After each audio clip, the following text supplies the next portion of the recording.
જય હિન્દ.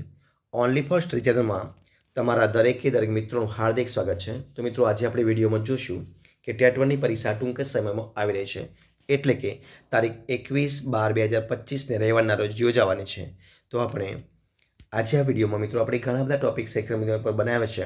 તો આજે આપણે વિડીયો છે ભાગ નંબર 49 છે. તમે વિડીયો પૂરેપૂરો જોજો. શરૂઆત કરીએ આપણે વિડીયોની. જોઈએ શૈક્ષણિક મનોવિજ્ઞાન વિશે. તો બુનિયાદી શિક્ષણનો સિદ્ધાંત નીચેનામાંથી કયો છે? 7 વર્ષનું મફત શિક્ષણ, માતૃભાષા આધારિત શિક્ષણ, સ્વાવલંબનું શિક્ષણ કે ઉપરના તમામ જવાબ શું બનશે? ઓપ્શન ડી આવશે. ઉપરના તમામે તમામ જવાબ બનશે.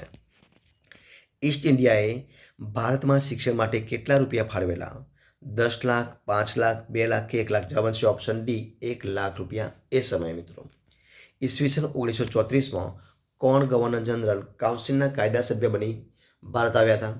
લॉर्ड મેકોલે, લॉर्ड ડેલાઉસી, વિલિયમ બેન્ટિંગ કે રસ્કિન બ્રાયન? જવાબ બનશે ઓપ્શન એ, લॉर्ड મેકોલે. મેકોલના અંગ્રેજી શિક્ષણથી ભારતમાં કેવો વર્ગ ઊભો થયો? તો ધર્મવાદી વર્ગ, મિશનરી વર્ગ, શૈક્ષણિક વર્ગ કે અંગ્રેજી બાબુ? તો જવાબ શું આવશે? ઓપ્શન ડી, અંગ્રેજી બાબુ. પ્રશ્ન જોઈએ આપણે આગળ કે નિર્ધારિત લક્ષ્યાંકે પહોંચાડવા માટેનું શૈક્ષણિક અનુભવનું સંગઠન એટલે શું?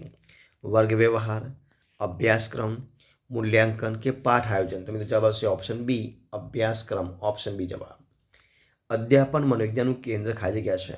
વર્તન, વર્ગ વ્યવહાર, માનવ વર્તન કે બાળ વિકાસ? જવાબ બનશે ઓપ્શન સી, માનવ વર્તન. પાઠ્યક્રમ વિષય અને ધોરણ પ્રમાણે દર્શાવાય તે જ રીતે શિક્ષણની કક્ષા તે તબક્કો સુધી દર્શાવે છે? વર્ગ વ્યવહાર, પાઠ, અભ્યાસક્રમ કે મૂલ્યાંકન? તો જવાબ શું આવશે? ઓપ્શન સી, અભ્યાસક્રમ. અભ્યાસક્રમ એ સમગ્ર શિક્ષણની આધારશિલા છે. તો વિષય શિક્ષણની આધારશિલા શું છે? પાઠ્યક્રમ, કસોટી, પરીક્ષા કે પુસ્તક? જવાબ બનશે ઓપ્શન એ, પાઠ્યક્રમ. માનવ પ્રતિભાના સર્વદેશીય વિકાસની પ્રક્રિયાને શિક્ષણ કહે છે? આ વ્યાખ્યા કોણે આપી છે? ગાંધીજી, ગુણવંત શાહ, એરિસ્ટોટલ કે મોર્ગન? તો જવાબ શું આવશે? Option B, Gunvant Shah. પ્રશ્ન જોઈએ આપણે આગળ કે વર્ગખંડની સમસ્યાઓ સમજવાનું અને તેનો ઉકેલ મેળવવાનું શાસ્ત્ર એટલે શું? પાઠ્યક્રમ, અભ્યાસક્રમ, શિક્ષક કે ઉપરના તમામ? તો જવાબ શું બનશે? ઓપ્શન બી, અભ્યાસક્રમ. શૈક્ષણિક મનોવિજ્ઞાનના વિકાસને પરિણામે શિક્ષણની પ્રક્રિયામાં કેન્દ્ર સ્થાને કોણ છે? શિક્ષક, શિક્ષણ, વિદ્યાર્થી કે શાળા? જવાબ શું આવશે? ઓપ્શન સી, વિદ્યાર્થી. શીખવાના વિષયવસ્તુની અધિકૃત રજૂઆત એટલે શું? અભ્યાસક્રમ, પાઠ્યક્રમ, મૂલ્યાંકન કે સિદ્ધિ કસોટી? જવાબ શું આવશે? Option B, પાઠ્યક્રમ.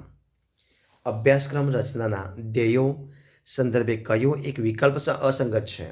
સાંસ્કૃતિક ધ્યેય, સમાજ રચનાનું ધ્યેય, માનસિક ઘડતરનું ધ્યેય કે રાજનૈતિક જ્ઞાનનું ધ્યેય? જવાબ શું બનશે? ઓપ્શન ડી, રાજનૈતિક જ્ઞાનનું ધ્યેય. ઓપ્શન ડી જવાબ.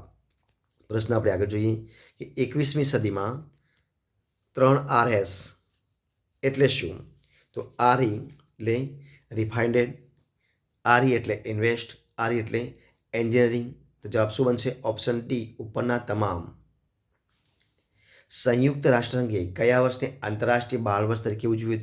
1982, 1979, 1985 કે 1995? જવાબ બનશે ઓપ્શન બી, 1979. તો મિત્રો, આ હતા આપણા આજના વિડીયોના પ્રશ્નો. તો આપણે નેક્સ્ટ વિડીયો મળીશું. ત્યાં સુધી બની રહો. જય હિન્દ, જય ભારત, જય જય ગરવી ગુજરાત. Best of luck.